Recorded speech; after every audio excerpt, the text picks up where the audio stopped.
In an earlier briefing, I said something in passing, that the leader of an AI-native organization is not the person who works the hardest. It is the person who thinks the most clearly. Today I want to develop that, because the role of the CEO is changing more than any other role in the company. For most of business history, the CEO was the person at the top of a pyramid.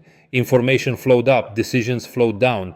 The CEO was the point where everything converged. The value of the role was control, knowing more than anyone else, deciding what everyone else could not. It was a model built for a world where information was scarce and slow, where the person at the top genuinely had a view no one else could have. That world is disappearing. Two things broke the old model. First, information stopped being scarce. Today, the relevant data is available across the organization, often in real time. The CEO is no longer the only one who can see the full picture. Second, intelligent systems can now hold more context than any single human. The machine sees the whole board. When information is abundant and systems hold the context, control stops being the source of value. Being the bottleneck through which everything passes is no longer an advantage. It is a liability. So what becomes valuable instead? Clarity. In an organization where systems execute and data flows freely, the scarce resource is direction. Knowing what matters. Knowing what the company is actually trying to become. An intelligent system will pursue whatever objective you give it relentlessly. If the objective is clear, it compounds clarity. If the objective is vague, it compounds confusion at scale. The new CEO is not the person who processes the most information. It is the person who defines with precision what the organization should be pointed at.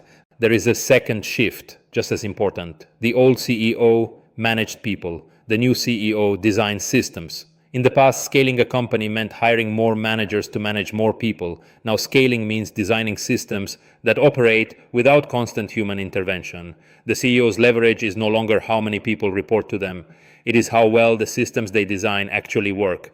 This is a profound change in what the job requires. Less time spent directing individuals, more time spent architecting how the whole organization thinks and acts. It would be easy to conclude that leadership becomes purely technical. It does not, because the things a system cannot provide become more important, not less.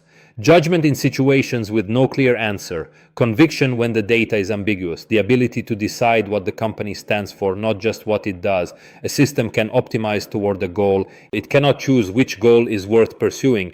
That choice remains entirely human. And as systems handle more of the execution, that human choice becomes the real job.